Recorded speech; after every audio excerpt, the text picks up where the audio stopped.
You are a spreadsheet, Nora. I need poetry. My husband dropped divorce papers on our gala table while his new girlfriend wore the dress I bought for tonight. Months later, he hosted a watch party for her national television debut. He dropped his scotch glass when the head judge walked on stage. It was the spreadsheet he threw away. The sharp crack of crystal shattering against marble silenced the string quartet. Cold Cabernet Sauvignon soaked into the cheap gray fabric of my dress. The liquid seeped through to my skin, heavy and freezing. Lexi stood over me holding the broken stem of her wine glass. Her manicured fingers sparkled under the ballroom chandeliers. She wore the emerald silk gown I purchased 3 weeks ago to celebrate my husband's firm winning the Boston Architectural Innovation Award. Julian, my husband of 6 years, stood right next to her. He did not hand me a napkin. He did not offer a coat to cover the spreading red stain on my chest. He reached inside his tailored tuxedo jacket and pulled out a thick legal folder. He tossed the folder onto the white linen tablecloth. It landed next to my dinner plate. 300 investors, elite architects, and journalists stopped talking. Every eye in the ballroom locked onto our table. "Sign the papers, Nora," Julian said, his voice carrying across the silent room. "You are boring. You spend your nights huddled over Excel spreadsheets and structural load calculations. I need someone exciting. I need a real partner." He placed his hand firmly on Lexi's waist. She offered a practiced, pitying smile to the crowd. Terrence stepped out from the shadows of the VIP section. He is an African-American corporate defense attorney who builds ironclad contracts and breaks people for sport. He is also Julian's brother-in-law. Terrence leaned over the table, his gold watch catching the light, and slid a Mont Blanc pen across the smooth surface. The heavy pen rolled and stopped against my wine-stained plate. "The asset division is locked, Nora," Terrence stated, his tone low and lethal. "The firm belongs to Julian. You are classified as a contracted drafter. You hold 0 equity. Save yourself the legal fees. You have no chance of winning this." I looked at the folder. I looked at the man whose entire empire rested on the blueprints I drafted while he slept. I did not shed a tear. I picked up the gold pen. I signed my name on the dotted line. I set the pen down, pushed my chair back, and walked toward the exit. The wet fabric of my dress clung to my legs, but I kept my spine straight. My name is Nora. I am 31 years old, and I spent 5 years building a design empire from the shadows. Before I tell you how I orchestrated a national television execution for the man who stole my life's work, let me know where you are watching from in the comments below. Hit that like button and subscribe if you believe karma is best served on live broadcast. The morning air in Boston carried a bitter, stinging chill that turned every breath into sharp glass. I pulled my car into the executive parking garage of the design firm at 6 o'clock. This was my routine. For 5 years, I arrived 3 hours before the rest of the staff. I drafted the blueprints, rendered the spatial dynamics, and solved the structural flaws that Julian ignored during his lavish client dinners. I walked across the frost-covered pavement toward the sleek glass entryway. I designed those double doors. I specified the brushed steel handles and the exact tint of the privacy glazing. I pulled my security badge from my coat pocket and pressed it against the scanner. A harsh, flat beep echoed in the empty corridor. The LED indicator flashed a bright, unforgiving red. I swiped the card a second time, another red flash. The heavy magnetic locks remained engaged. The firm I built from a cramped basement apartment into a multi-million-dollar enterprise had just locked me out. Footsteps sounded from the other side of the frosted glass. The right door swung open, bringing a rush of warm, climate-controlled air into the freezing morning. Terrence stepped onto the threshold. Julian's African-American brother-in-law wore a tailored charcoal overcoat and a predatory, unbothered expression. As the lead legal counsel for the firm, Terrence viewed human beings as liabilities to be managed or eliminated. He held a crisp manila folder in his gloved hands. "Your credentials are deactivated," Nora Terrence stated, his voice a low, smooth baritone that offered 0 room for negotiation. "You are trespassing on private commercial property." I kept my hands at my sides. I did not raise my voice. "I require access to my drafting station," I replied. "My personal effects and my encrypted hard drives are locked in the bottom drawer of my desk."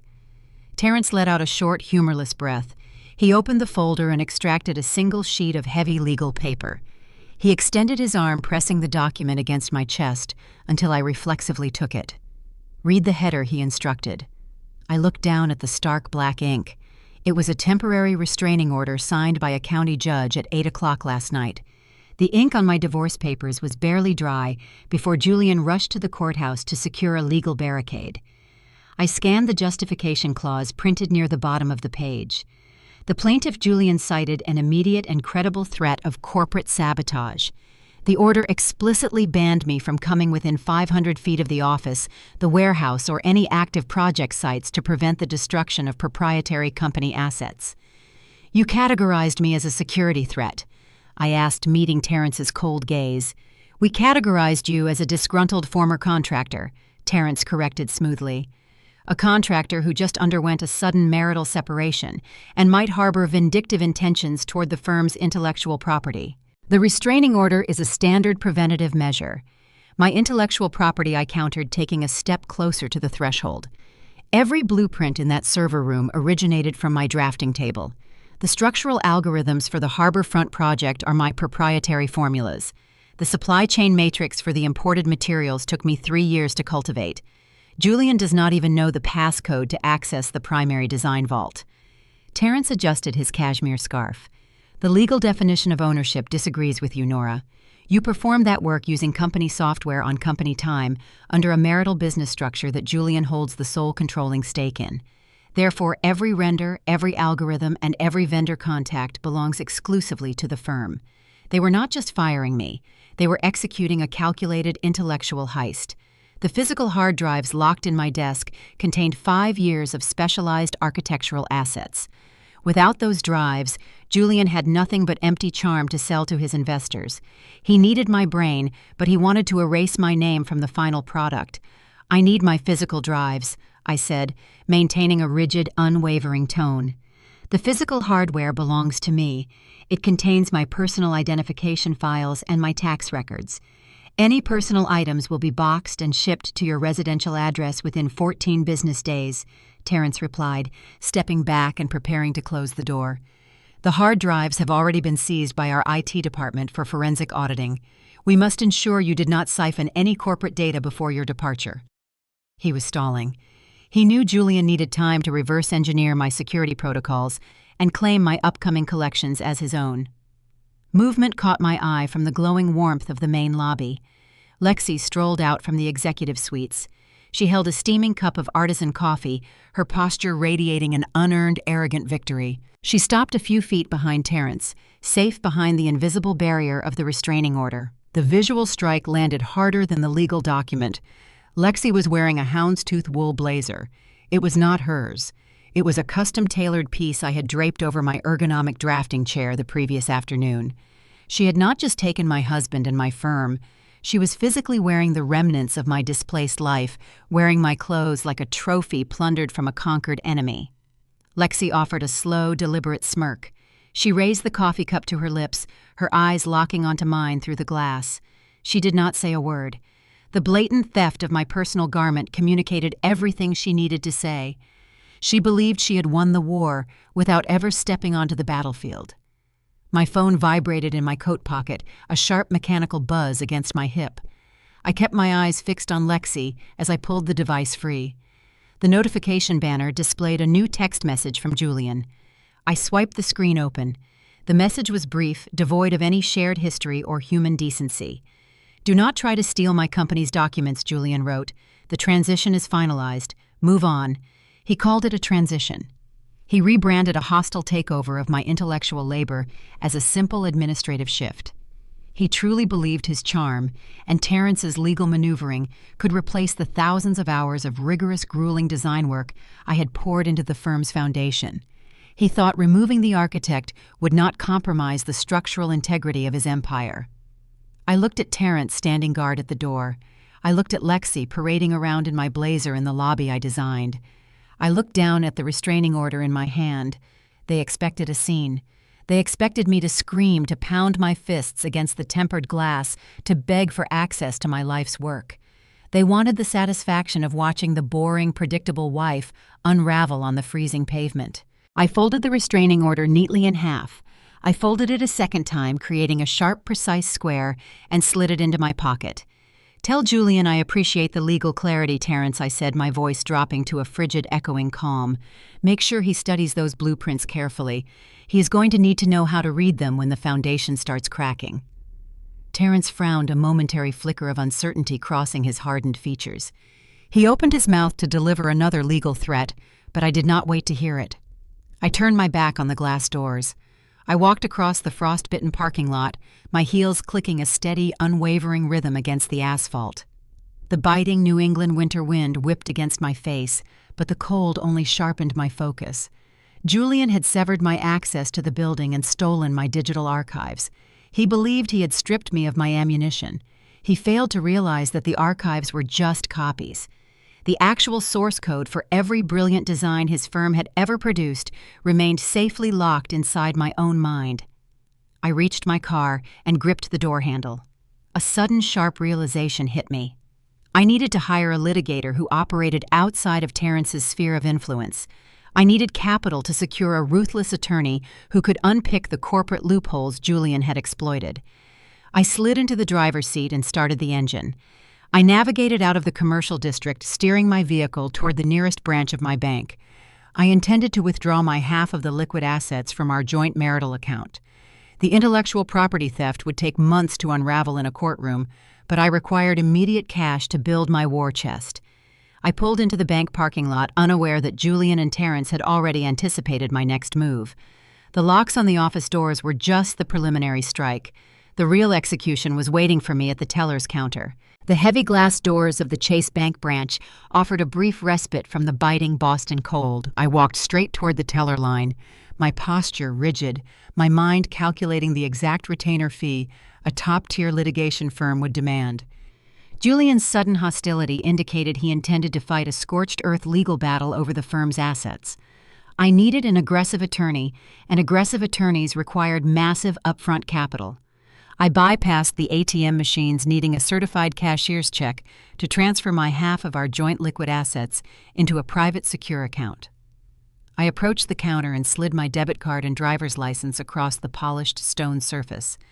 "I need a certified check drawn from the primary joint checking account," I instructed the teller, a young man who looked deeply bored with his morning shift. "I want to transfer $60,000. The teller nodded, suppressing a yawn as he swiped the card through his terminal. He typed briefly on his keyboard. A harsh descending beep sounded from his computer tower. He frowned, hitting a few more keys. The beep repeated louder this time. He looked up at me, his bored expression replaced by awkward professional concern. "I am sorry, ma'am. The system is declining the transaction. The primary account currently holds a zero balance." My breath hitched in my throat. I leaned closer to the glass partition. "A zero balance. That is impossible. As of yesterday afternoon, the account held exactly $120,000 from the recent commercial project disbursement. Check the routing number again." The teller turned his monitor slightly so I could see the screen. The glaring red digits confirmed his statement. "Balance $0. A large withdrawal was processed at 6:15 this morning," the teller explained, pointing to a line item on the digital ledger. The funds were transferred electronically to a separate corporate holding account. The transaction was authorized under the primary account holder's business credentials. Julian. Terrence had not just secured a restraining order.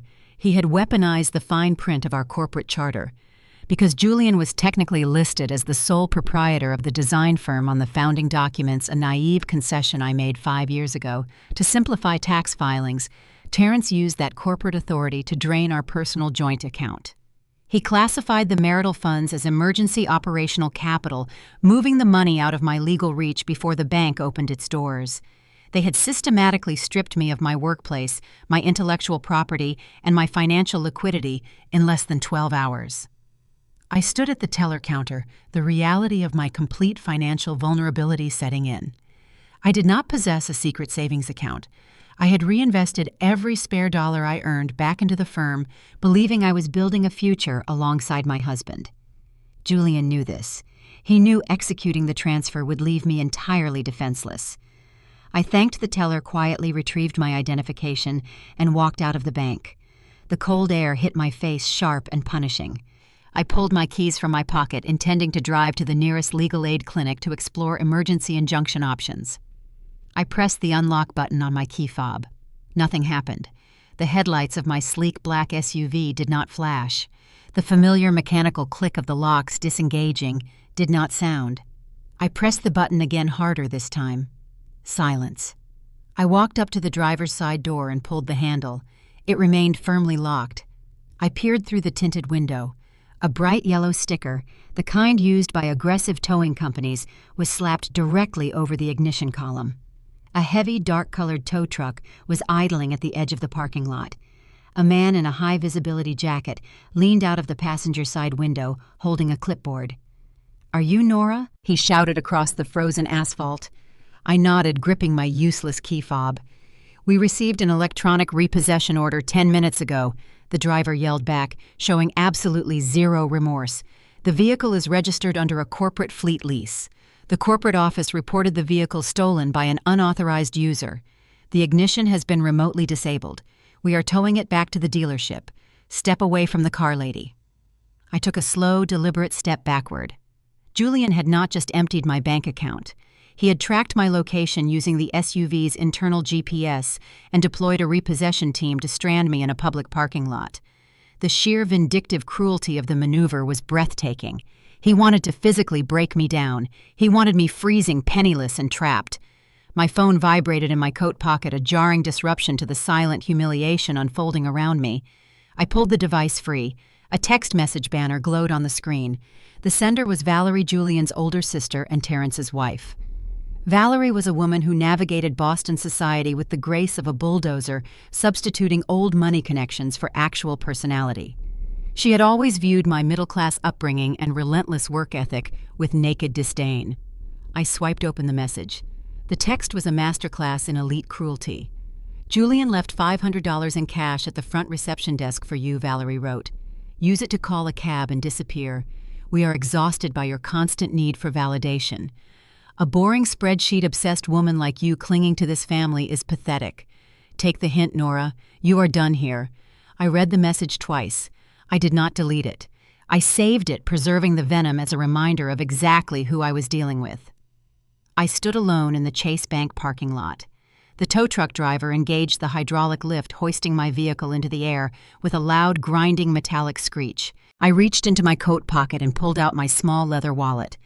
I opened the billfold. I counted the crumpled bills tucked inside. 2 20s and 2 singles. $42. I was 31 years old. I had dedicated my entire adult life to building a man's empire. I was currently locked out of my office, stripped of my life savings, stranded without a vehicle, and reduced to a net worth of $42. The family I married into had executed a flawless, ruthless campaign to erase my existence. They expected me to break. They expected me to walk back to the firm, retrieve the humiliating $500 from the receptionist, and beg Terrence for a meager settlement. They wanted the satisfaction of watching the boring, predictable wife surrender. I closed my wallet. The panic that had threatened to overwhelm me in the bank lobby evaporated, replaced by a cold, calculating fury. Julian and Terrence believed they had removed all my leverage by controlling the corporate bank accounts and the physical real estate. They fundamentally misunderstood the architecture of power in the luxury design industry. Power did not reside in the bank accounts. It resided in the vision, the execution, and the elite network of clients who demanded perfection. Julian was the face of the firm. He attended the galas, shook the hands, and charmed the investors. But he could not calculate the load-bearing stress of a cantilevered staircase, nor could he source the rare, sustainable materials required by our most demanding clients. He was a salesman selling a product he did not know how to build. I did not call a cab. I did not call a crisis hotline. I unlocked my phone, bypassed my contact list, and manually dialed a private, unlisted phone number. I had memorized the digits 3 years ago during a highly classified commercial project. The line rang 3 times before connecting. The automated voice of an executive screening service prompted me to state my name and business. "This is Nora," I said clearly into the receiver. "Tell Mr. Silas that the architect is suddenly available for exclusive consultation." I waited on the freezing pavement as the tow truck hauled my SUV out of the parking lot. Silas was a phantom in the East Coast real estate market. He was a billionaire developer who specialized in ultra-luxury avant-garde commercial spaces. He was notoriously demanding, ruthlessly private, and completely intolerant of mediocrity. 2 years ago, Julian's firm had nearly lost a massive contract with Silas's holding company because Julian failed to understand the complex structural requirements of Silas's vision. I had stepped in behind the scenes, drafted a comprehensive structural redesign over a weekend, and quietly forwarded the encrypted files directly to Silas's private server. I saved the contract. Silas never mentioned my intervention to Julian. He allowed Julian to take the public credit, but Silas knew exactly whose brain generated the blueprints. He respected competence above all else, and he despised empty charm. The line clicked. A deep, gravelly voice, entirely devoid of corporate polish, resonated through the speaker. Nora, Silas rumbled, "I assume Julian finally made the mistake of pushing you out of the shadows. Julian fired me, locked me out of the firm, and emptied my joint bank accounts this morning," I stated, offering zero emotional padding. "He intends to present my upcoming design portfolios as his own work to secure his new round of investor funding. I have $42 to my name, and I require a position that allows me to dismantle his market share completely." A low, rumbling chuckle vibrated through the phone line. Silas appreciated a direct, ruthless approach. "Julian is a fool playing a game he does not possess the intellect to win," Silas replied, the amusement fading into sharp business acumen. "I have been watching your designs elevate his mediocre firm for years.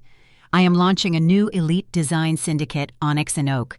We are targeting the absolute pinnacle of the luxury market on the eastern seaboard. We need a creative director who understands structural reality, not just aesthetic fluff." I pulled my coat tighter against the wind. "I require total anonymity, Silas. I cannot afford to trigger any non-compete clauses Terrence might try to enforce, and I want Julian to believe I have completely surrendered. Let him grow arrogant." "Total anonymity is my preferred method of operation," Silas agreed instantly. "You will operate as a shadow director, a ghost in the machine. We will crush Julian's firm by outperforming him at every single luxury bid in the city. He will not even know who is bleeding him dry until the final cut." "When do I start?" I asked, the cold air no longer bothering me. Silas did not hesitate. "A black car will be at your location in 10 minutes. Welcome to Onyx and Oak, Nora. Let us build an empire and bury your husband in the foundation." Silas did not offer me a charitable loan to cover my immediate expenses. He did not offer empty sympathy regarding my husband's betrayal. He understood that charity creates dependence, and Silas only dealt in ruthless efficiency. Instead of handing me cash, he handed me a weapon far more dangerous than capital. He handed me absolute unchecked creative authority at Onyx and Oak. Onyx and Oak was not just a design firm. It was a highly classified, heavily funded architectural syndicate designed to aggressively monopolize the ultra-luxury market on the East Coast.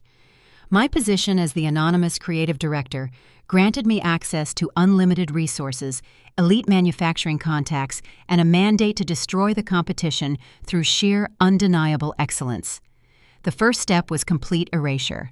I deleted every social media account I possessed. I closed my personal email addresses. I changed my phone number, utilizing an encrypted line provided by Silas's security team. To the outside world, to Julian, Terrence, and the entire sneering Boston design elite, I simply evaporated into the frozen New England winter. I embraced the silence.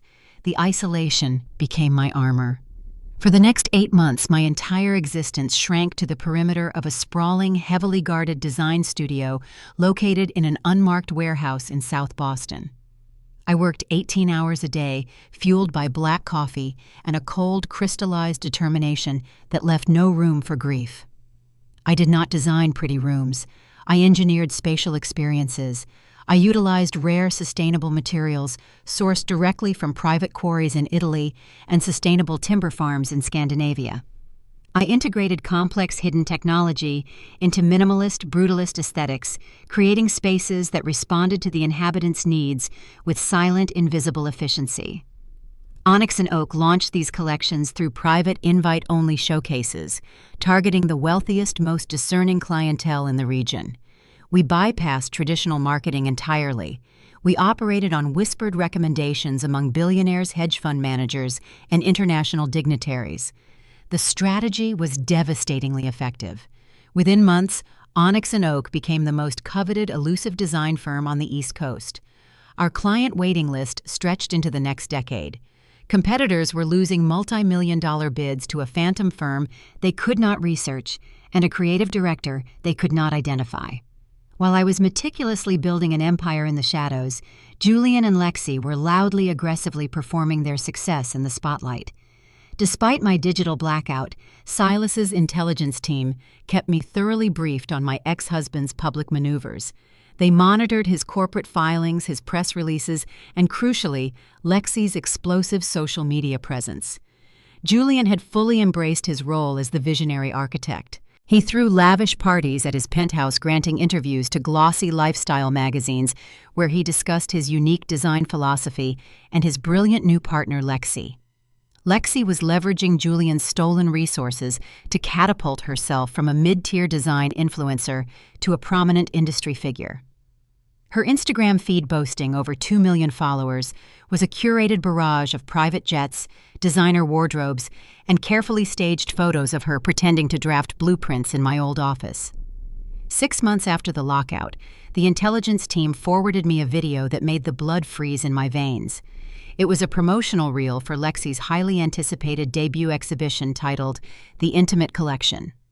In the video, Lexi walked through a sleek, modern gallery space, showcasing a series of avant-garde furniture designs and complex spatial renderings.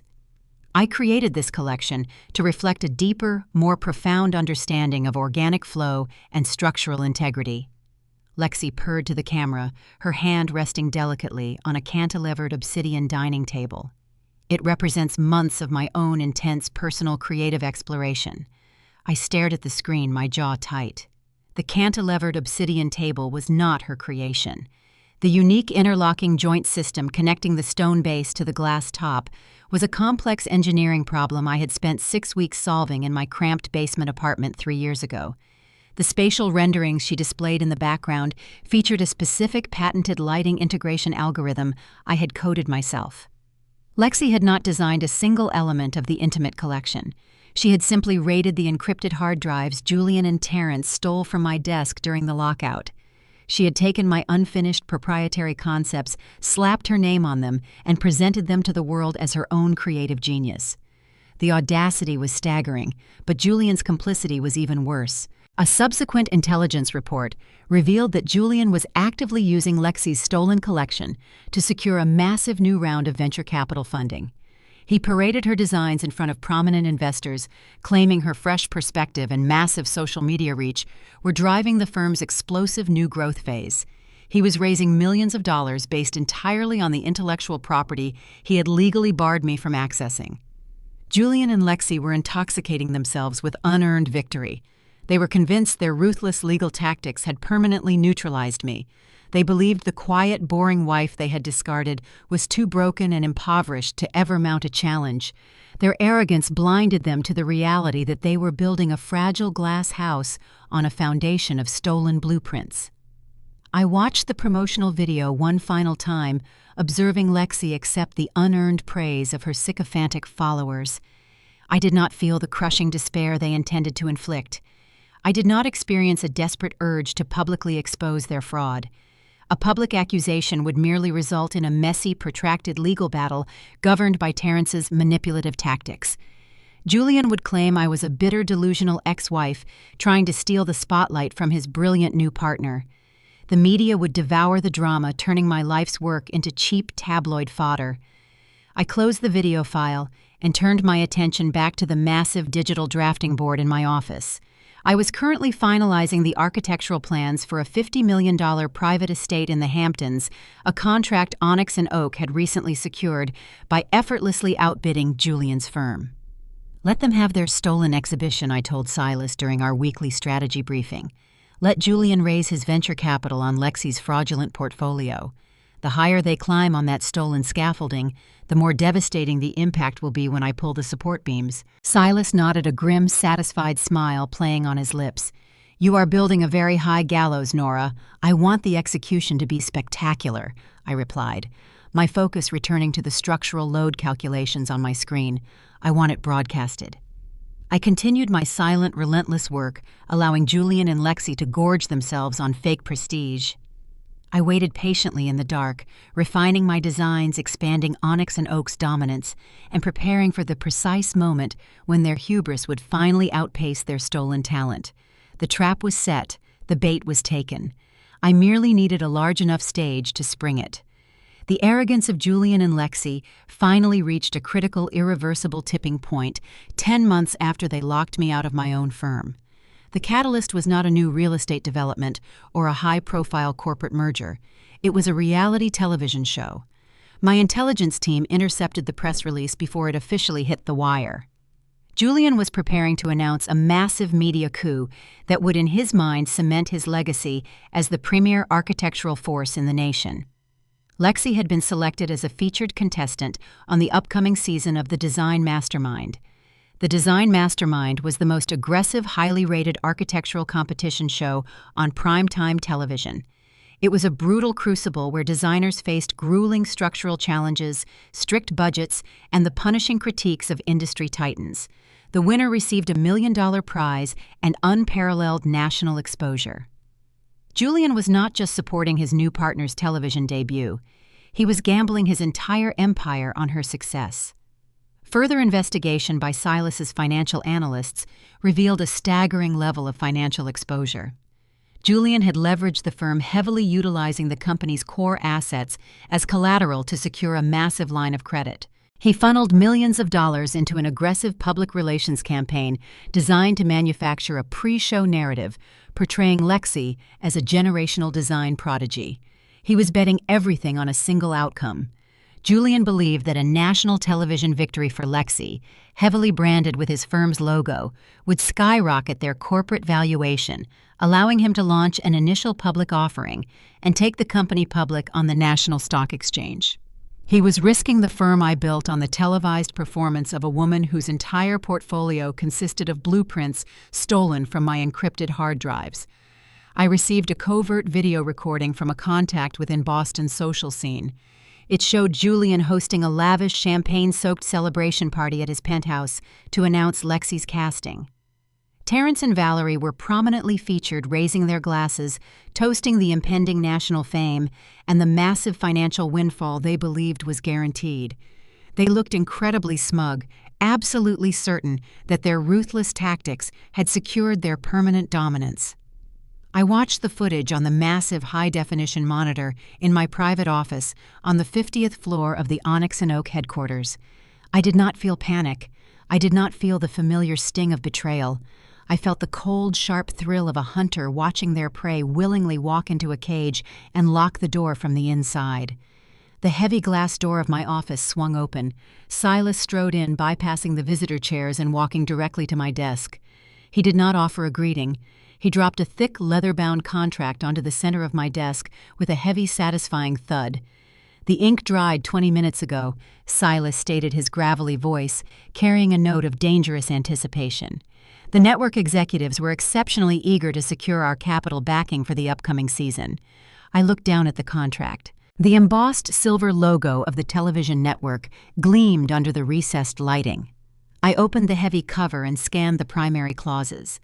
Onyx and Oak had not just purchased advertising space during the commercial breaks. Silas had executed a hostile financial maneuver, securing our position as the lead diamond sponsor for the entire upcoming season of the Design Mastermind.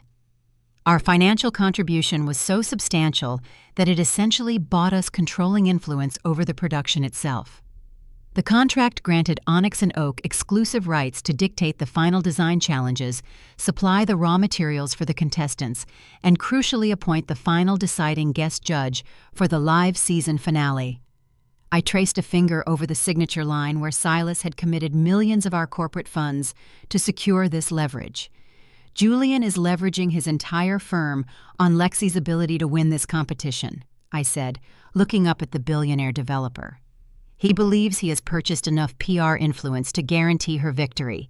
He has no idea that he is sending her into a rigged arena. Silas leaned over the desk, his gray eyes locked onto mine. Julian is playing checkers, Nora. He thinks a loud marketing campaign can disguise a lack of fundamental talent. He does not understand that the people providing the capital ultimately control the narrative. I closed the contract. The heavy leather cover snapped shut, sounding like a judge's gavel.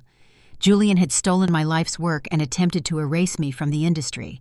He was now preparing to parade that stolen work on national television, aiming to build a publicly traded empire on the foundation of my intellectual property. He believed he was invincible.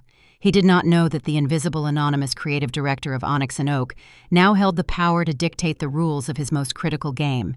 He did not know that I owned the stage, the lighting, and the final verdict. We have full authority over the final challenge. I asked my mind, already designing the trap. Total autonomy, Silas confirmed. The network producers will execute whatever parameters you mandate.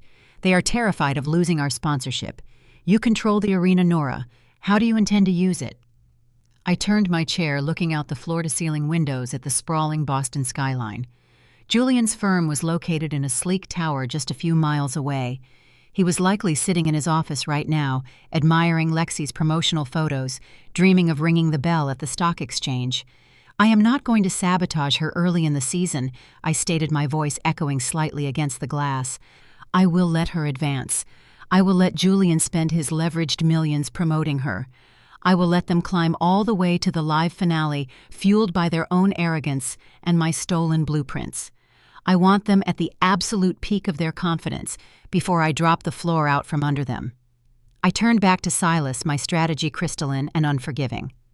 When Lexi steps onto that stage for the final presentation expecting a coronation, I will be the one holding the microphone. I will dismantle her fraudulent portfolio on a live national broadcast. I will ensure that Julian's entire leveraged empire collapses publicly, spectacularly, and irreversibly.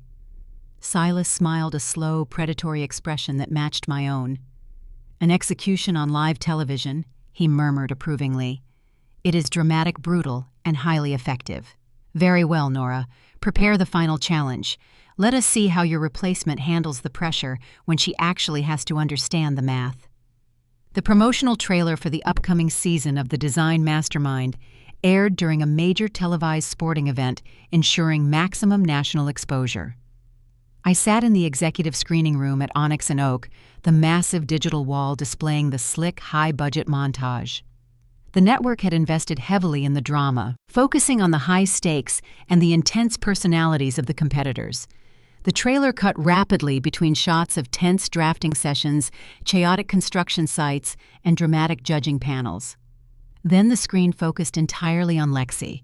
She was positioned in a sleek, beautifully lit studio, looking immaculate in a tailored white suit. She stared directly into the camera, projecting an image of fierce, unyielding confidence. This competition is about pushing boundaries, Lexi declared to the millions of viewers tuning in. I am not here to play it safe. For my final presentation, I am bringing my masterpiece. A concept I have spent years perfecting. A design that redefines structural elegance. The footage cut away from her face, flashing a rapid, highly stylized preview of the blueprints and 3D renderings she intended to execute for the finale. My blood ran completely cold. The breath hitched in my throat. I stood up from the leather viewing chair, my eyes locked on the glowing screens. It was the marble project. It was not a variation. It was not a loosely inspired homage. It was an exact line-by-line replica of my master's thesis. The marble project was a highly experimental theoretical design I had developed years before I met Julian. It involved a massive cantilevered staircase suspended over a submerged glass atrium, utilizing complex asymmetrical load-bearing columns disguised as decorative monolithic marble slabs. The structural mathematics required to prevent the entire construct from collapsing under its own weight were incredibly dense and proprietary. I had never published the designs. I had never pitched the concept to a client because it was too radical, too risky. I had stored the files deep within a locked, encrypted folder on my personal hard drive. The same hard drive Terrence and Julian had seized during the lockout. Julian had found it. He had recognized the sheer groundbreaking brilliance of the engineering, and he had handed it to Lexi to serve as her ultimate weapon in the competition. He was deploying my most ambitious, fiercely guarded intellectual property to secure his new partner's victory and his own corporate IPO. The sheer audacity was nauseating. He was not just stealing my work, he was parading it on a national broadcast, arrogantly confident that I lacked the resources or the platform to stop him. Silas, who had been watching the trailer silently from the corner of the room, observed my reaction. He read the tension in my posture instantly. "I recognize that look, Nora," Silas stated, his voice a low, gravelly rumble in the quiet screening room. "That is not just a stolen aesthetic. That is stolen architecture.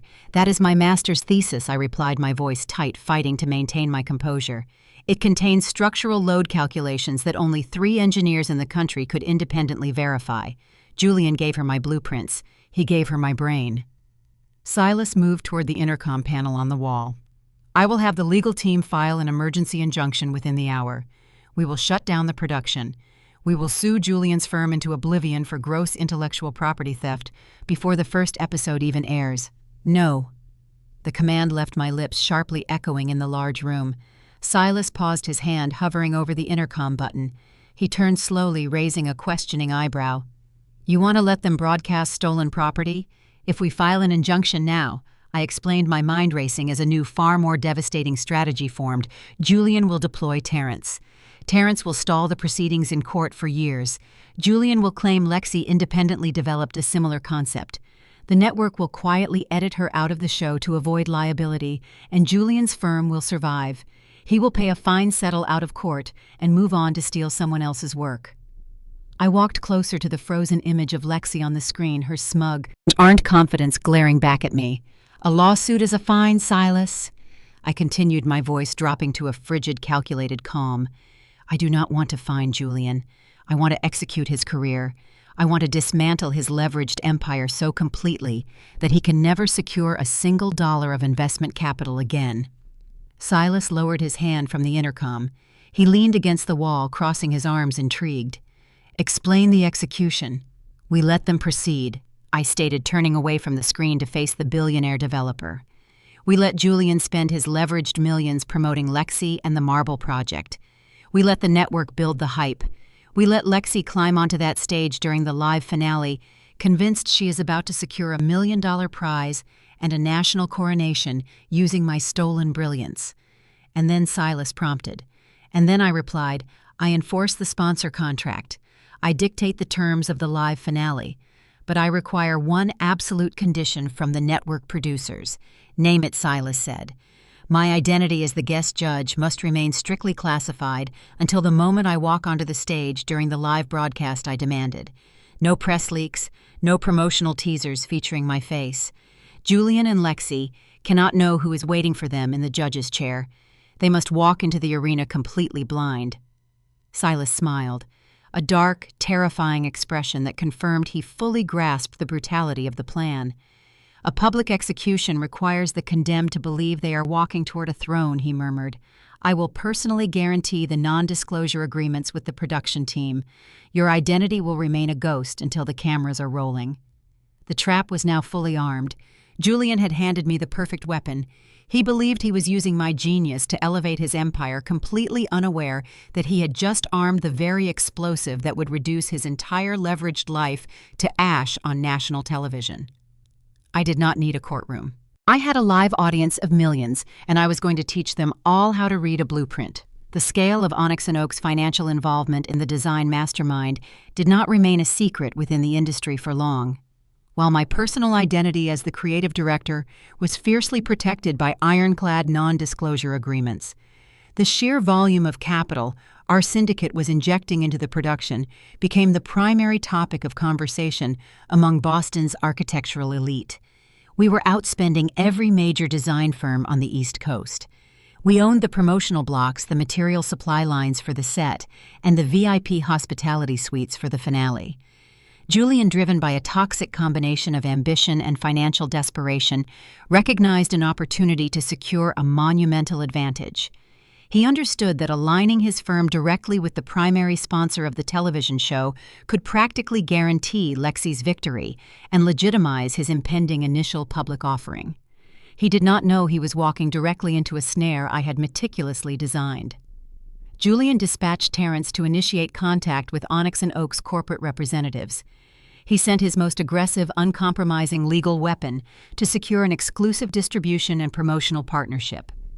Terrence arrived at our downtown holding office, demanding meetings, projecting the arrogant assumption that Julian's firm was doing us a favor by offering an alliance.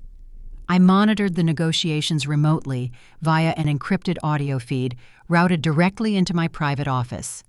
I listened as Terrence laid out his demands to Silas's lead acquisitions manager.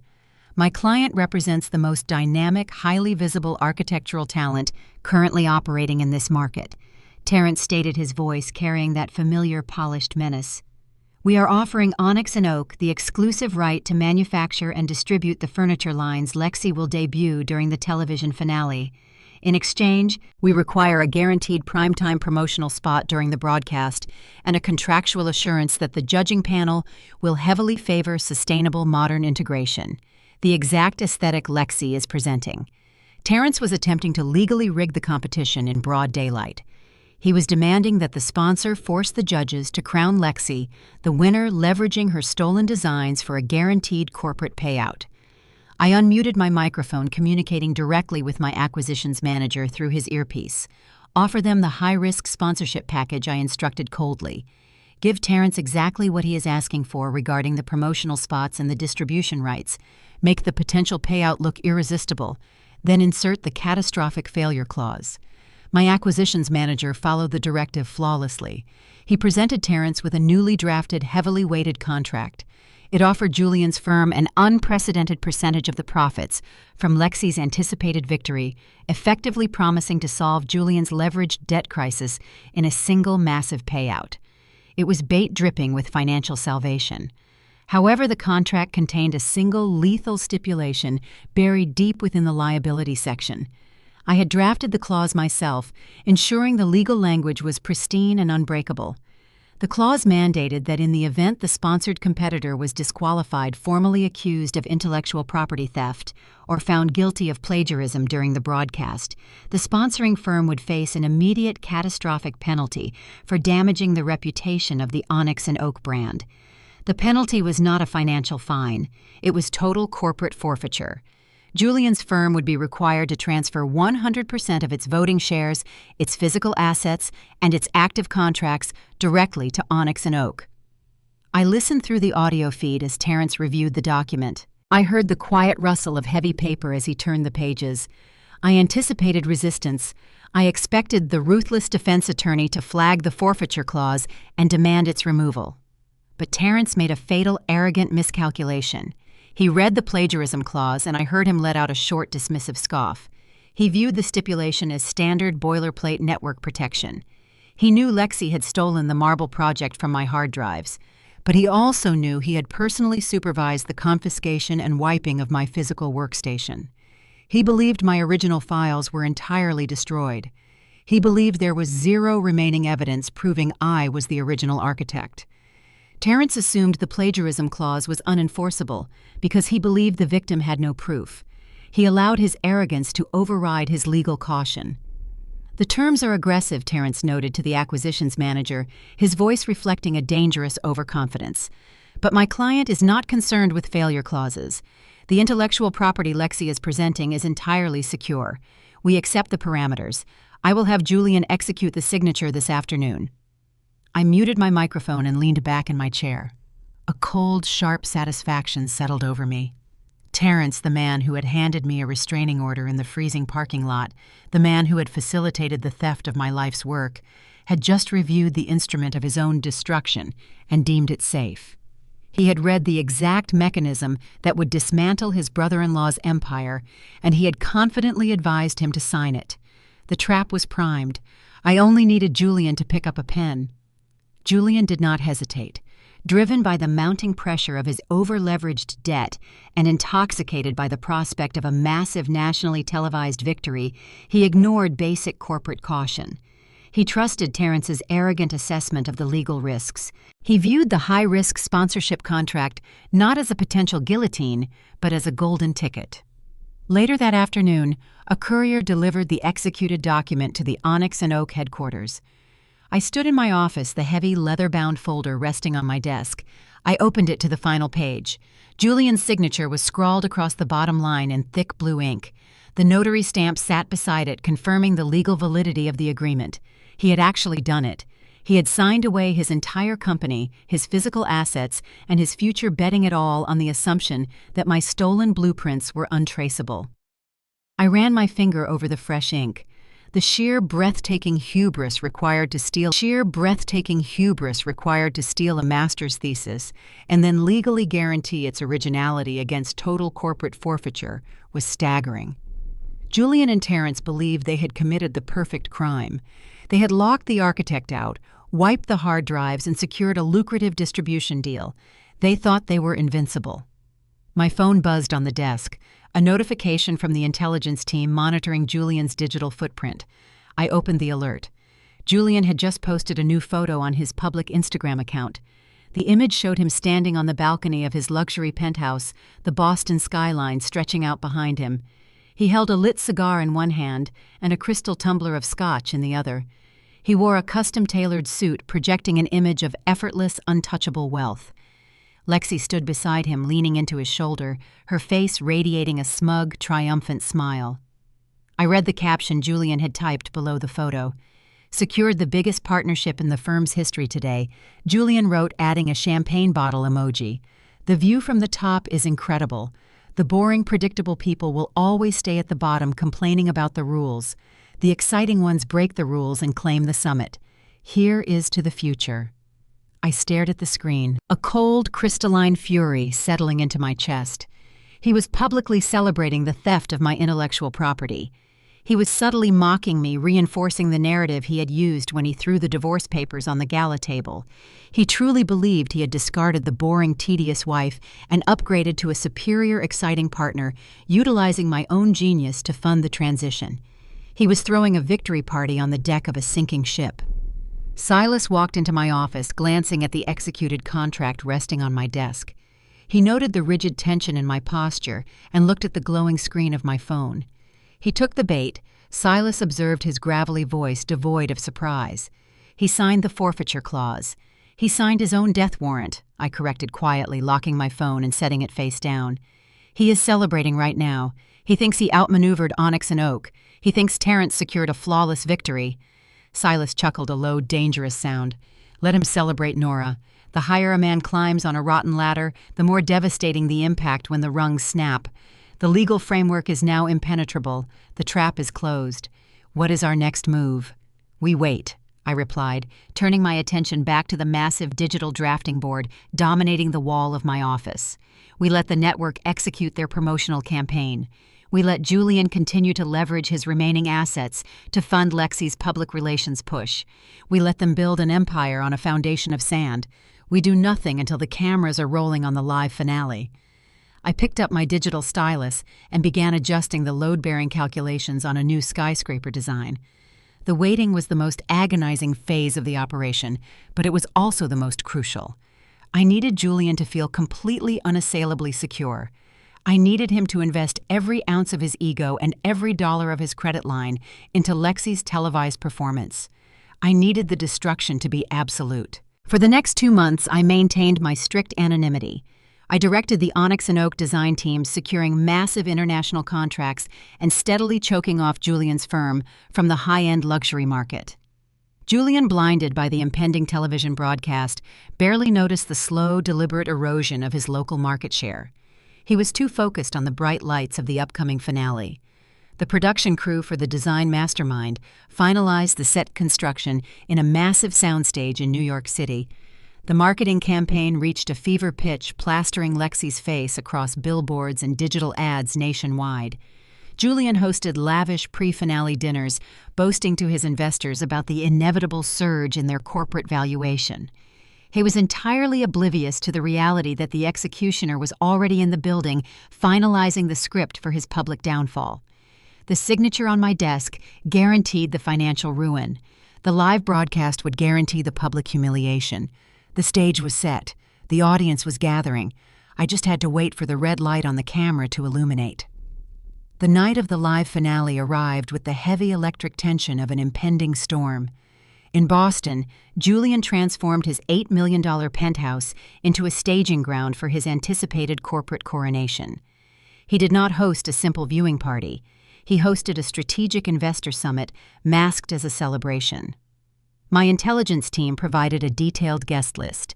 Julian had invited the managing partners of 3 major venture capital firms, several prominent real estate developers, and a cadre of influential Boston socialites. He had also assembled his family, ensuring his sister Valerie and his brother-in-law Terrence were positioned near the center of the room to project an image of unified, unstoppable success. The penthouse was a monument to his arrogance. Floor-to-ceiling windows offered panoramic views of the harbor. Caterers circulated with trays of beluga caviar and vintage champagne.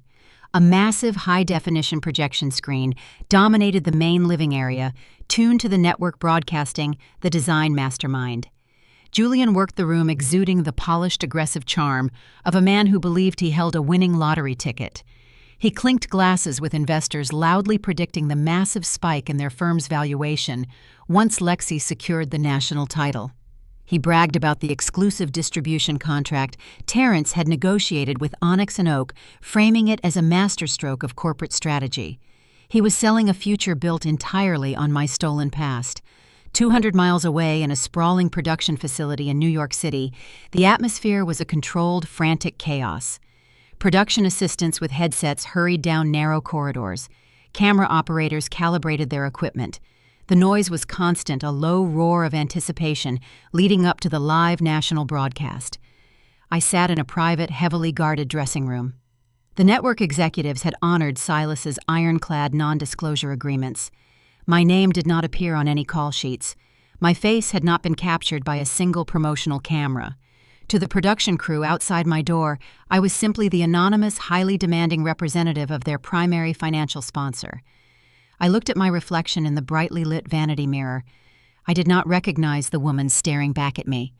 The woman who wore cheap, oversized gray sweaters, huddled over Excel spreadsheets in a freezing basement office, was gone. The woman who stood frozen in a ballroom while her husband handed her divorce papers had been systematically dismantled and rebuilt. Tonight I wore a bespoke, razor-sharp Alexander McQueen suit. The tailoring was aggressive, the lines severe and uncompromising. The deep charcoal fabric absorbed the harsh vanity lights, projecting an aura of cold, untouchable authority. My hair was pulled back into a severe, sleek style. My makeup was minimal but precise. I looked like a woman who dismantled corporations for a living. I looked exactly like the creative director of Onyx and Oak. A sharp knock broke the silence of the dressing room. "Come in," I instructed, my voice calm, steady, and devoid of the nervous energy vibrating through the rest of the studio. The executive producer of the show, a frantic, highly stressed man named Marcus, pushed the door open. He looked exhausted, clutching a clipboard stacked with run-of-show schedules. He stepped into the room and physically paused, absorbing my altered appearance. Ms. Nora, Marcus began, his voice dipping into a respectful, almost deferential register. He cleared his throat, adjusting his posture. "The live feed begins in 12 minutes. The final 3 contestants are currently positioned on the main stage with their architectural models. The primary judging panel is seated." He glanced down at his clipboard, verifying the sequence of events. "We will introduce the host, recap the season, and then move directly into the final evaluations. Per your contract stipulations, you will be introduced last immediately before the contestants defend their designs. The stage doors are rigged to open on your cue." I stood up from the vanity chair. I smoothed the lapels of my McQueen jacket, the heavy fabric settling perfectly into place. "Is Lexi's presentation prepared?" I asked, confirming the target was locked in position. Marcus nodded quickly. "Yes, ma'am. She is stationed at Podium 2. Her scale model for the marble project is fully assembled and illuminated. She appears very confident. She has requested extra camera time for her structural breakdown." I offered a small, cold smile. That request perfectly aligned with my strategy. The more she talked, the deeper she dug her own grave. "Ensure she gets all the camera time she desires." "Marcus," I instructed, walking toward the dressing room door. "I want every single viewer in the country to hear exactly how she explains the load-bearing calculations of that specific design. Let her speak until I step onto the stage." "Understood," the producer replied, stepping aside and holding the door open for me. He bowed his head slightly as I passed. "We are ready when you are, director." I walked down the long, dimly lit corridor leading toward the main stage. The ambient noise of the production facility faded, replaced by the thrumming heavy bass of the show's theme music echoing from the studio speakers. I could hear the muffled voice of the host firing up the live studio audience. I reached the holding area directly behind the massive LED screen that served as the stage entrance. A stage manager handed me a wireless microphone, her hands shaking slightly with pre-show adrenaline. I clipped the small device to the lapel of my jacket. I did not feel adrenaline. I felt a profound, absolute stillness. For 5 years, Julian had stolen my labor and hidden me in the shadows. He had thrown me onto the freezing pavement, assuming my silence was a symptom of weakness. He was about to learn that silence is not the absence of power. It is the strategic accumulation of it. I stood in the darkness behind the LED screen, listening to the muffled roar of the crowd. The trap was armed. The entire nation was watching. I just needed the doors to open. The muffled roar of the studio audience vibrated through the heavy metal flooring beneath my feet. I stood perfectly still in the darkness behind the massive LED wall, tracking the audio feed feeding through the earpiece hidden beneath my hair. In the Boston penthouse, Julian stood at the center of his crowded living room, a crystal glass of aged scotch in one hand and the television remote in the other. He commanded the attention of his investors, directing their focus to the sprawling 85-inch screen dominating the far wall. The volume was raised, ensuring every guest absorbed the magnitude of the impending announcement. Julian wore a self-satisfied smirk. He believed he was moments away from a massive financial windfall. He believed Terrence's blind contract had secured his firm's future. He believed his discarded wife was sitting in a cheap apartment somewhere irrelevant and forgotten. The energetic, booming voice of the television host echoed across the nation and through the speakers of the penthouse. "Ladies and gentlemen, we have reached the pinnacle of the competition," the host shouted, masterfully building the suspense. "Our 3 finalists have poured their souls into these ultimate designs, but the final verdict tonight does not rest with our standard judging panel." Julian leaned forward, gesturing toward the screen with his scotch glass, making sure his key investors were paying close attention. "This is it," he told a prominent venture capitalist standing beside him. "This is the partner we just secured exclusive distribution rights with. Watch this." Tonight, the host continued the tension peaking in the studio. "We are honored to introduce a special guest judge, the visionary leader of the firm sponsoring this entire season, the architect who has taken the East Coast luxury market by storm, operating in total secrecy until this very moment." The studio audience erupted in a synchronized, deafening cheer. "Please welcome the elusive creative director of Onyx and Oak," the host roared. The heavy bass of the entrance music hit a crescendo. The massive LED doors directly in front of me split down the center and slid smoothly apart. The blinding glare of the studio lights hit me instantly, but I did not blink. I stepped through the threshold and walked onto the brightly lit stage. I did not wave to the cheering crowd. I did not offer a wide, television-friendly smile. I maintained a cold, razor-sharp posture, walking with deliberate, predatory confidence. The Alexander McQueen suit projected raw authority. I stopped at the center of the stage, turned slowly, and looked directly into the primary camera lens, locking eyes with millions of viewers. I locked eyes with Julian. In the Boston penthouse, the self-satisfied smirk froze on Julian's face. The transition from supreme arrogance to uncomprehending shock occurred in a fraction of a second. The muscles in his jaw slacked. His hand gripping the television remote suddenly went limp.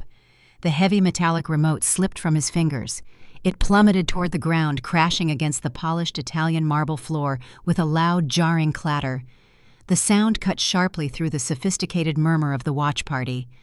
Julian did not look down at the remote. He did not bend to retrieve it.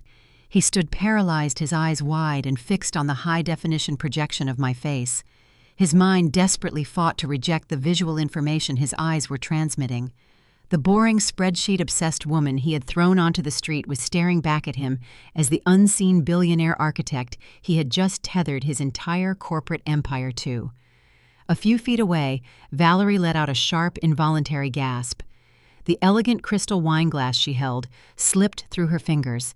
It shattered violently against the marble tiles, sending a spray of dark red Cabernet splashing across the shoes of a horrified investor.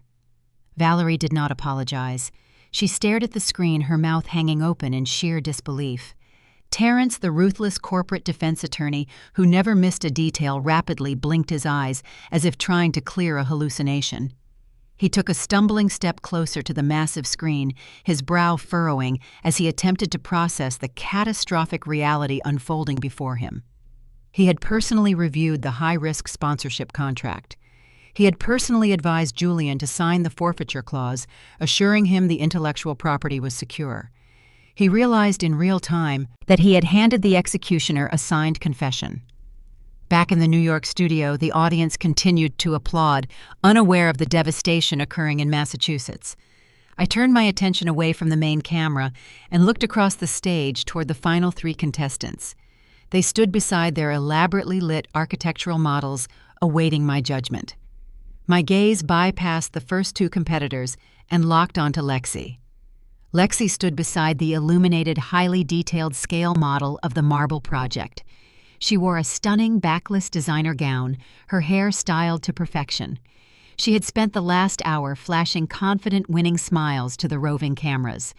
When I stepped out of the LED doors, Lexi's confident smile vanished.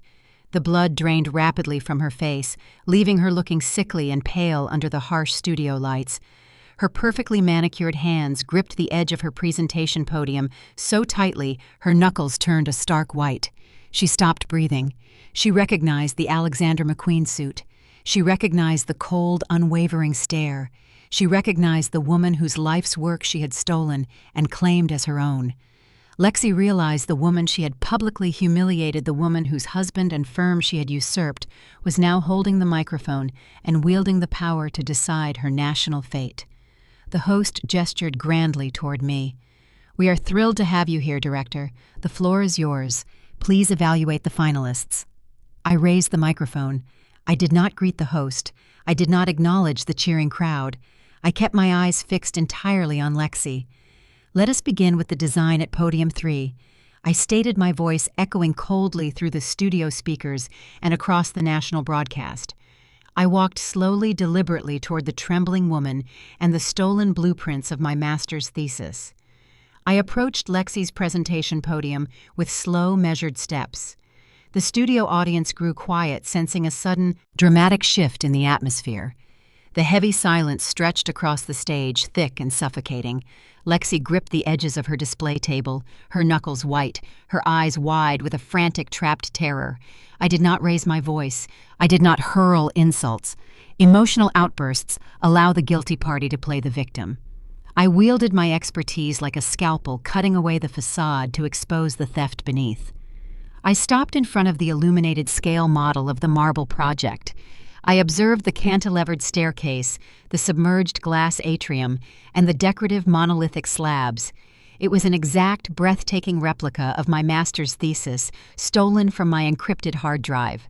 "You presented this concept to the judges as your own proprietary structural design," I stated, aiming my voice directly into the microphone, ensuring the crisp, cold audio carried across the national broadcast.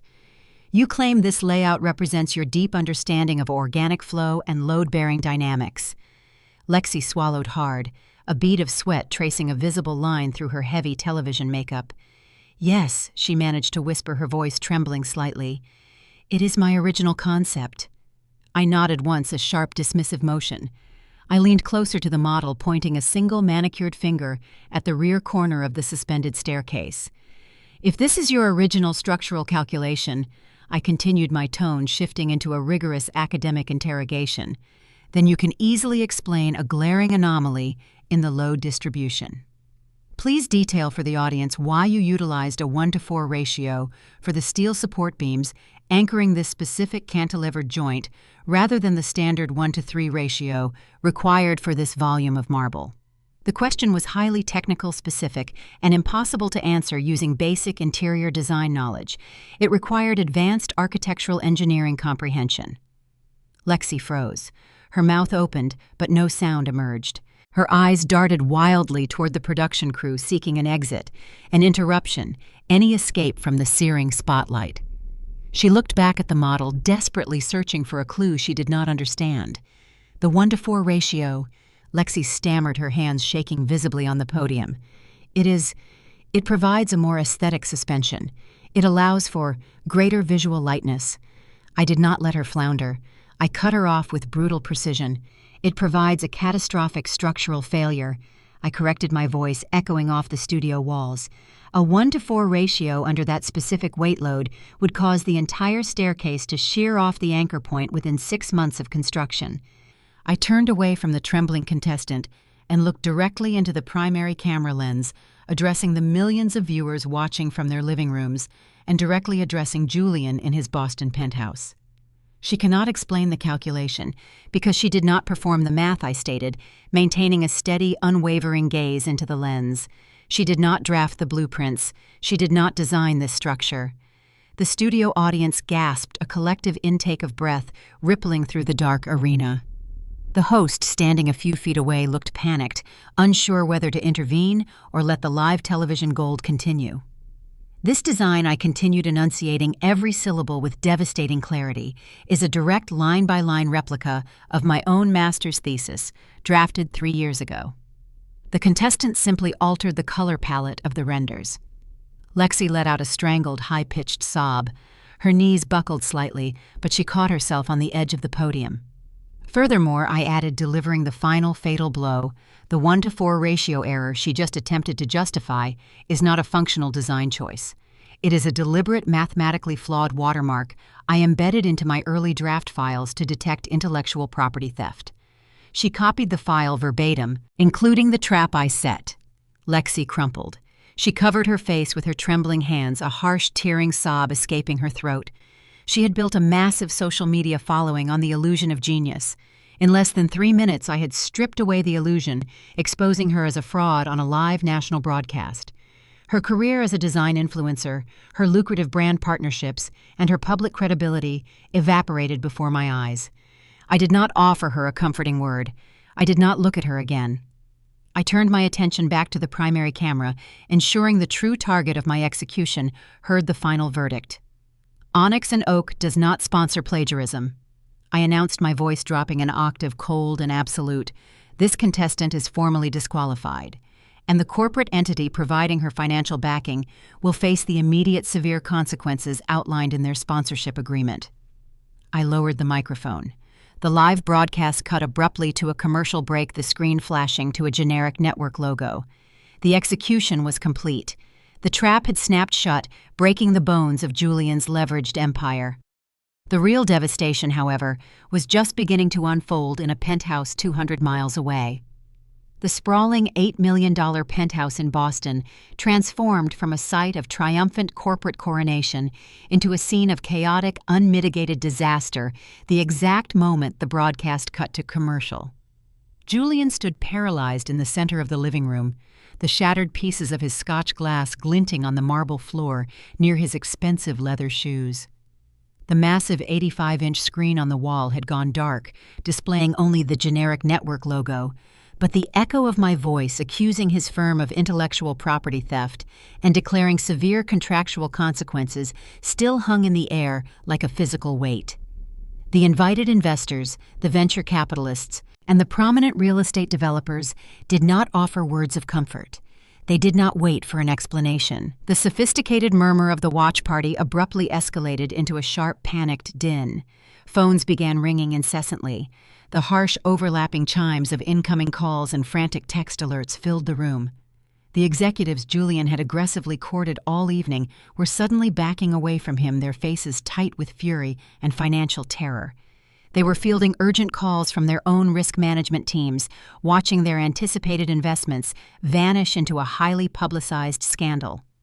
A prominent hedge fund manager, a man Julian had spent 6 months buttering up, shoved past Valerie without apologizing. He held his phone to his ear, his voice tight. "Cancel the wire transfer immediately," the manager barked to whoever was on the other end of the line. "The firm is toxic. Halt all transactions." He walked out the front door, leaving Julian standing amidst the wreckage. Julian finally snapped out of his shock. Panic, raw and desperate, seized control of his actions. He yanked his phone from his pocket, his hands shaking so violently he nearly dropped the device. He furiously dialed the direct line to the network's executive production booth. He paced the length of the marble floor, stepping over the spilled wine and broken glass, shouting into the receiver the moment the call connected. "Cut the feed," Julian roared, abandoning any pretense of sophisticated charm. His voice cracked with sheer desperation. "Pull the broadcast immediately. I am a primary sponsor. You cannot air those defamatory accusations against my firm. Cut the feed now." The response he received did not soothe him. It broke him further. He pulled the phone away from his ear, staring at the screen in disbelief. They refused. Julian muttered, his voice hollow. "The producer laughed at me. He said Onyx and Oak owns the broadcast rights, and they explicitly mandated the segment air unedited." Valerie, her silk dress stained with Cabernet, grabbed her husband Terrence by the arm. She shook him, her manicured nails digging into the fabric of his suit jacket. "Terrence, do something!" Valerie shrieked, her composed elitist facade entirely shattered. What is she talking about? What consequences shut her down? Sue, her Terrence, did not look at his wife. He did not issue a calm, reassuring legal strategy.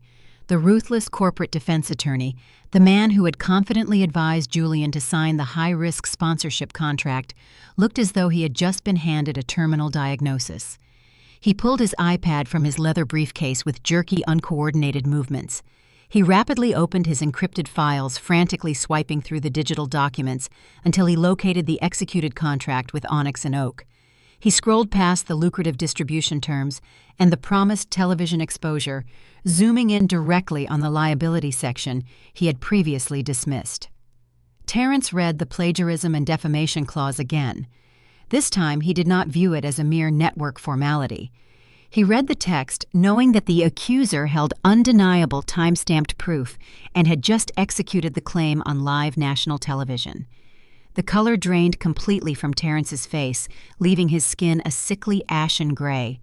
His broad athletic shoulders slumped forward, defeated by a document he had arrogantly approved. He slowly lowered the iPad, letting his arm hang limply at his side. "Julian," Terrence said. His voice was a harsh, raspy whisper, stripped of all its usual baritone menace. Julian spun around, desperate for a legal loophole, a litigation strategy, any lifeline his attorney could throw him. "Fix this, Terrence. Draft a cease and desist. Issue a statement denying the allegations. We have to spin this immediately. We cannot spin this." "Julian," Terrence replied, his eyes hollow, staring at the floor. "The contract you signed, the forfeiture clause. It triggers automatically upon a substantiated public accusation of intellectual property theft during the broadcast." Julian froze. "What forfeiture clause?" he demanded, his voice rising in panic. "You reviewed the contract. You told me the intellectual property was secure because you wiped her hard drives." "I was wrong," Terrence admitted, the words tasting like ash in his mouth. "She retained proof. She embedded a digital watermark in the blueprints. The network broadcast just substantiated the theft." Valerie let out a high-pitched, hysterical sob. "What does it mean, Terrence?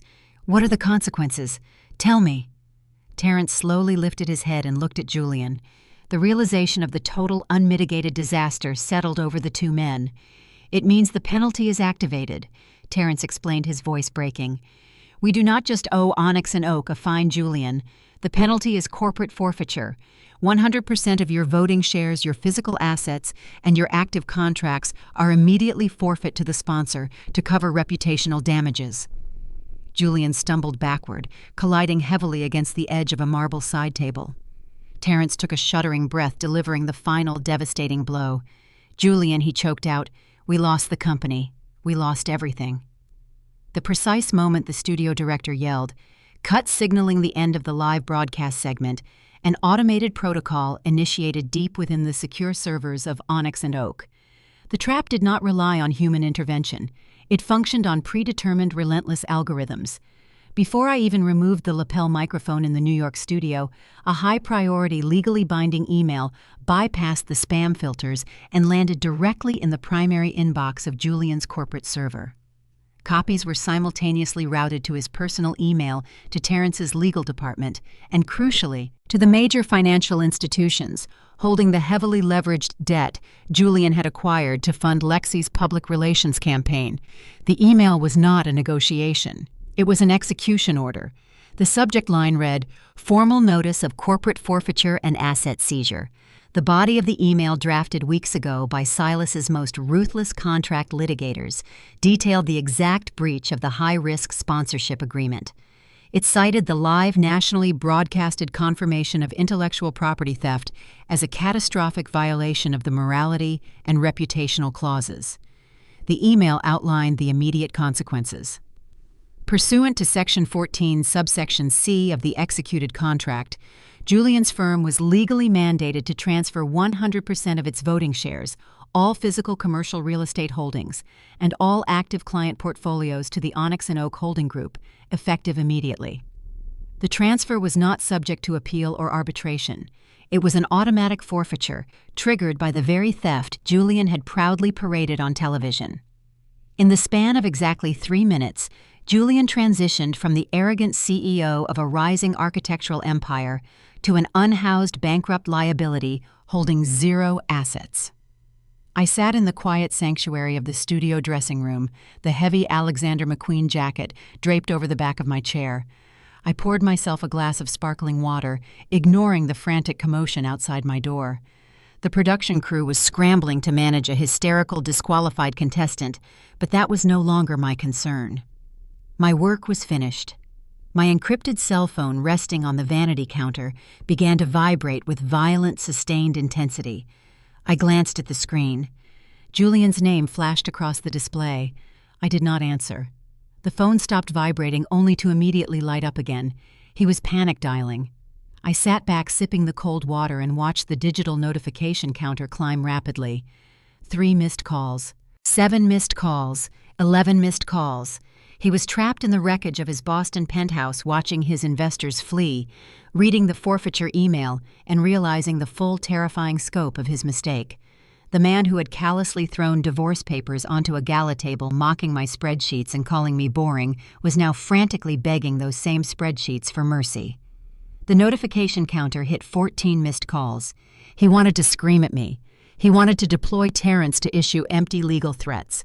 He wanted to bargain, to beg, to offer me a minor percentage of a company he no longer legally owned. He wanted the satisfaction of hearing my voice, needing to know that his panic was registering on my end. I offered a small, cold smile to my reflection in the vanity mirror. I reached out and tapped the power button on the side of the phone.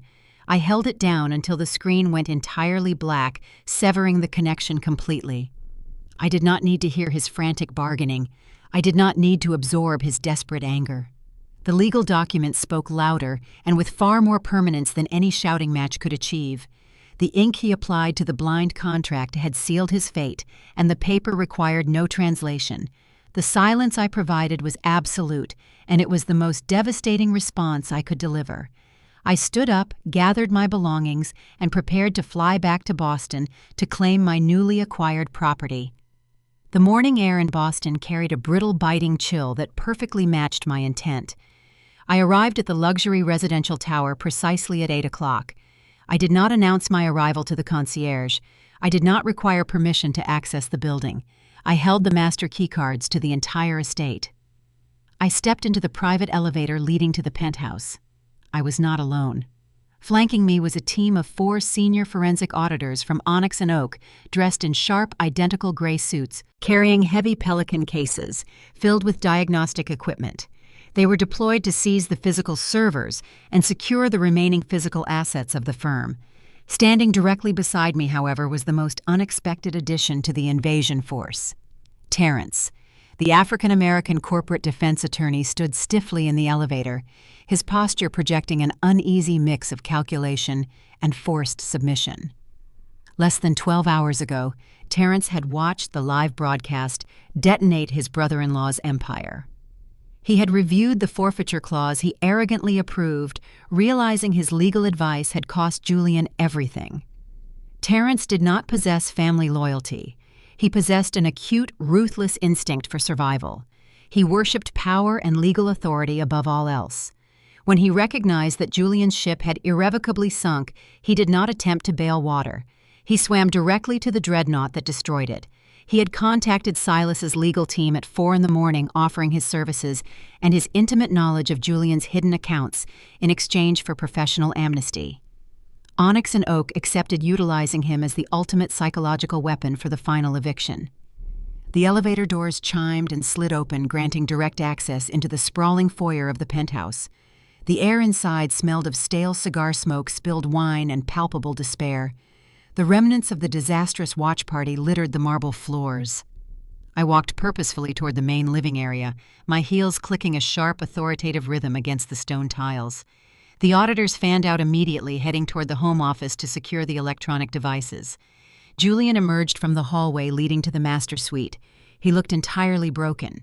He wore the same tuxedo trousers and unbuttoned dress shirt from the night before, the fabric deeply wrinkled and stained. His eyes were heavily bloodshot, his hair disheveled.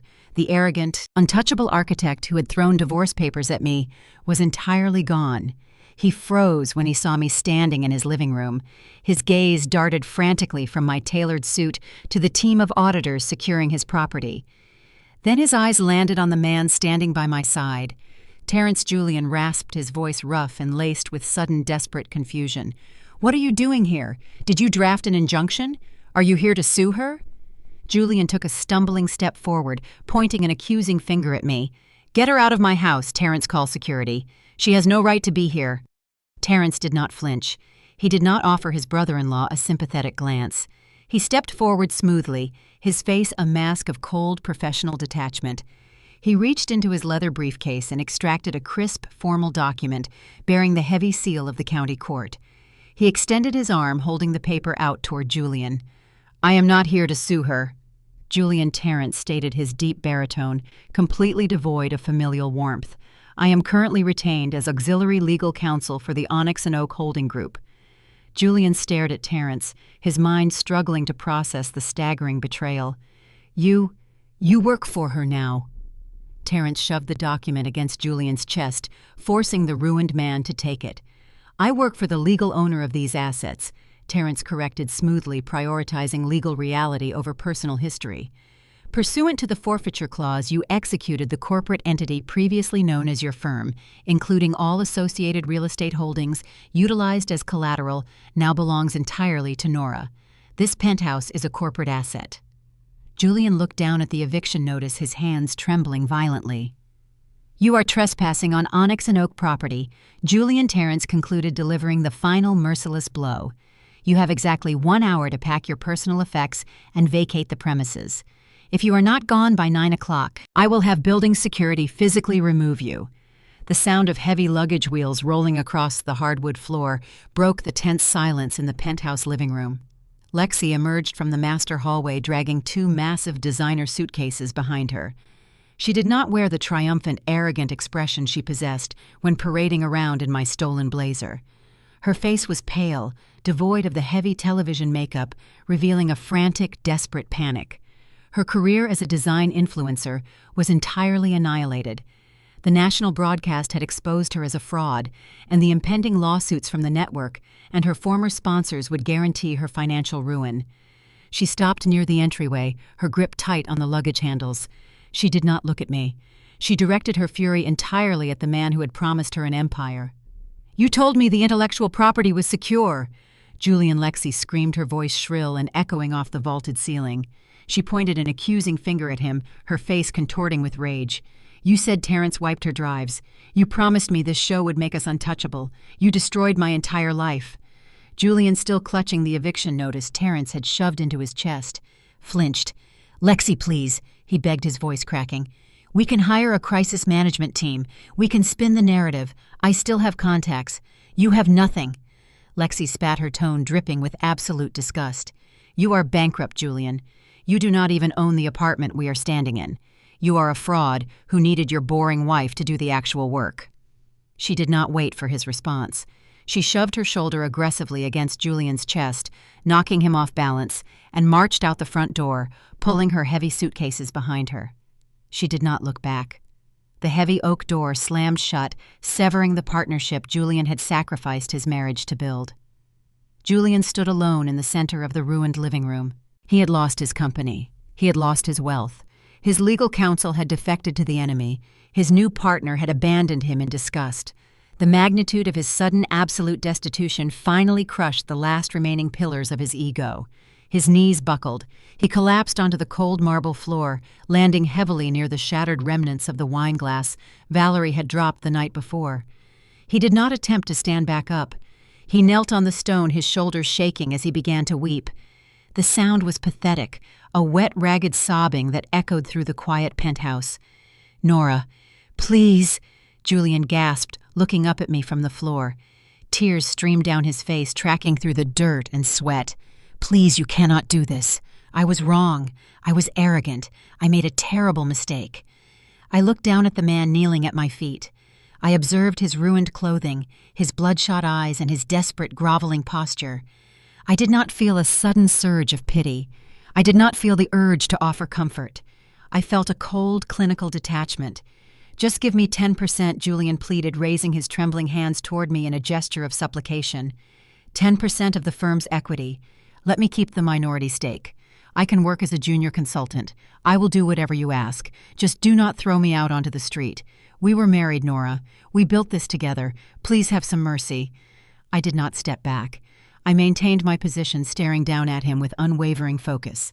"You threw divorce papers onto my dinner plate in front of 300 investors, Julian." I stated, my voice smooth and devoid of any emotional fluctuation. "You locked me out of my office in the freezing cold.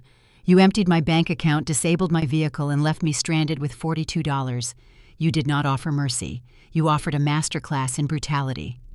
Julian squeezed his eyes shut, fresh tears spilling over his cheeks. He lowered his head, pressing his forehead toward the marble floor, completely defeated. "You told me I was too boring, Julian." I continued, ensuring every word landed with precise, devastating accuracy. "You said I spent too much time focusing on spreadsheets and structural calculations. You said you needed a partner who was exciting. You needed a life filled with thrill and drama." I paused, allowing the silence to settle heavily over the kneeling man. I looked at the forensic auditors securing his servers. I looked at Terrence checking his gold watch, preparing to summon security. I looked back down at the ruined architect who had stolen my life's work. "Tell me, Julian," I asked softly, the chill in my voice matching the Boston winter outside. "Is experiencing total bankruptcy and losing your entire empire on live national television exciting enough for you?" Julian remained on the cold marble floor. His ragged breathing echoed against the vaulted ceilings of the penthouse, a pathetic soundtrack to the end of his reign. I did not offer a hand to help him stand. I did not offer a single word of comfort. I turned my head toward Terrence, who stood near the foyer observing the scene with the detached clinical gaze of a man who only recognized winning and losing sides. "Call the lobby," I instructed Terrence, my voice steady and echoing through the large living room. "Have the building's private security detail come up to this floor. We need to supervise an eviction." Terrence nodded once. He reached into his coat pocket, retrieved his phone, and dialed the concierge. He spoke in low, measured tones, requesting an immediate security escort for a departing tenant. He did not refer to Julian by name. Julian was no longer a person of influence. He was merely a logistical issue that required processing. Within minutes, the private elevator chimed. The polished brass doors slid apart, revealing two security guards clad in dark, tailored uniforms. They stepped into the penthouse, their postures rigid and professional, awaiting instructions. "Escort this man to the master suite," I told the guards, gesturing toward Julian, who was slowly, unsteadily pushing himself up from the floor. "He is permitted to take one standard travel bag. He may pack personal clothing items only. No electronics, no watches, no corporate devices, and no art. Every item must be inspected before he seals the bag. Once he finishes, escort him out of the building." Julian stared at me, his eyes red and swollen disbelief warring with the crushing reality of his situation. "You are sending me away with a single suitcase?" he asked, his voice cracking on the final word. "I built this life.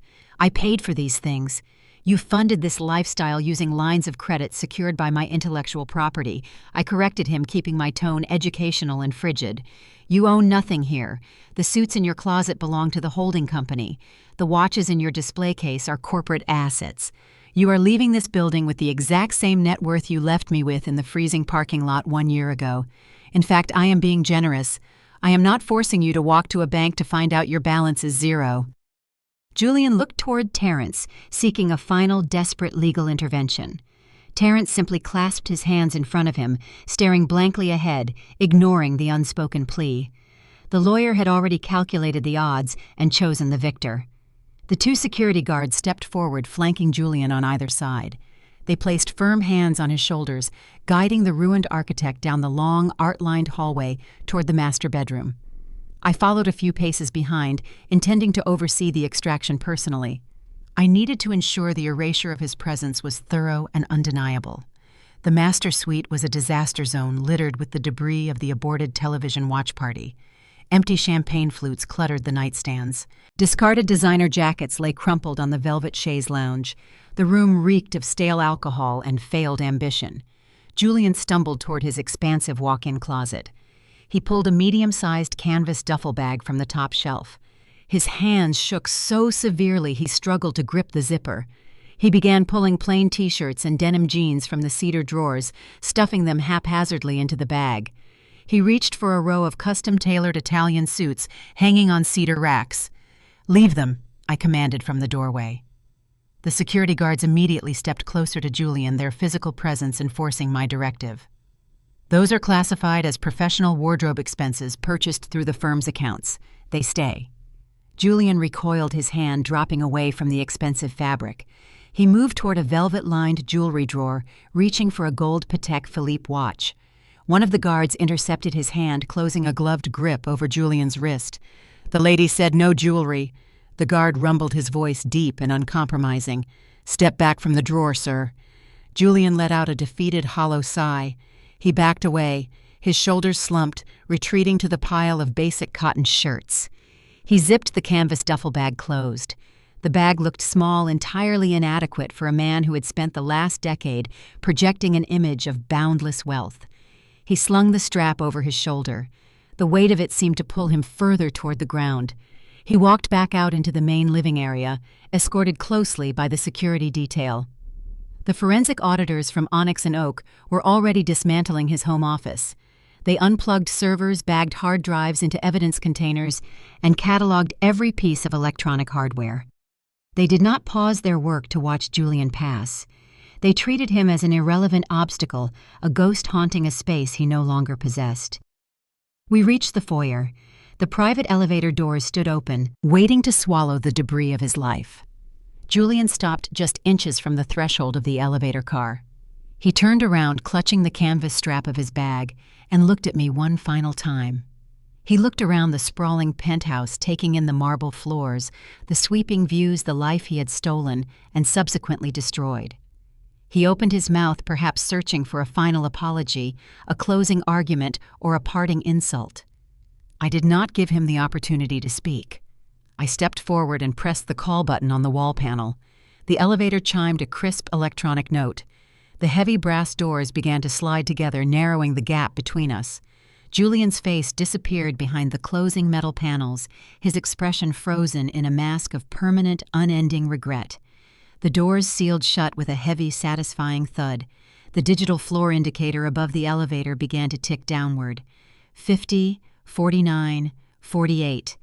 I watched the numbers descend, tracing the literal and figurative plummet of the man who had tried to erase my existence. The mechanical whir of the elevator cables faded into the distance, leaving the foyer in profound, undisturbed quiet. I turned away from the elevator bank and walked slowly through the penthouse. I bypassed the lingering auditors and stepped into the expansive main living room. I walked toward the floor-to-ceiling glass wall, unlatching the heavy handle, and pushed the sliding doors open. I stepped out onto the sprawling wraparound terrace. The biting morning wind whipped across the balcony, carrying the sharp, salty scent of the Boston harbor mixed with the cold exhaust of the waking city. The sun was just beginning to crest over the horizon, painting the sky in brilliant strokes of gold, pale pink, and bruised purple. The light caught the glass facades of the downtown skyscrapers, making the entire skyline gleam like a freshly cut gem. I walked to the edge of the glass railing and placed my hands on the cold metal surface. I looked down at the city stretching out below me. I did not feel the urge to scream in triumph. I did not feel the need to pop a bottle of champagne or dance across the marble floors. Revenge, when executed with precision, does not produce chaotic joy. It produces a deep, anchored stillness. It produces an unshakable structural peace. The frantic, exhausting noise of Julian's gaslighting, his constant belittling, and his endless demands for superficial excitement had been permanently silenced. I stood on the balcony of a penthouse I now owned, overlooking a city where my design firm dictated the market, and I felt entirely, profoundly whole. If you are listening to this story, and you have ever been told you are too dull, too predictable, or too focused on the tedious details of life, I want you to hear my voice clearly. Society often conditions women to be endless sources of entertainment. We are told to shrink our intellect to hide our competence and to constantly perform in order to make room for fragile, insecure egos. We are told that understanding the structural math is boring, while being loud and flashy is exciting. Do not alter your foundation to accommodate shallow inhabitants. Let them chase the glittering, empty distractions.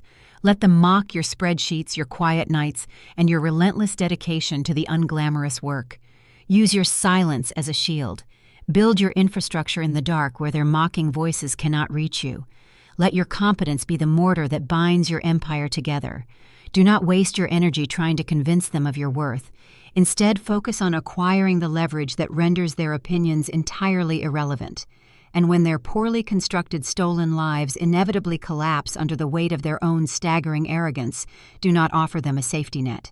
Ensure that you are the one holding the deed to the property. Ensure that you are the one controlling the narrative. Thank you for sharing this space with me on Hazel Tells Stories and for allowing me to share the blueprints of my survival.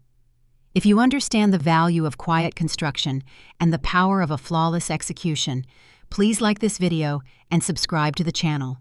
Share your own stories of building in the dark in the comments section below. I read them and I recognize your strength. Keep building.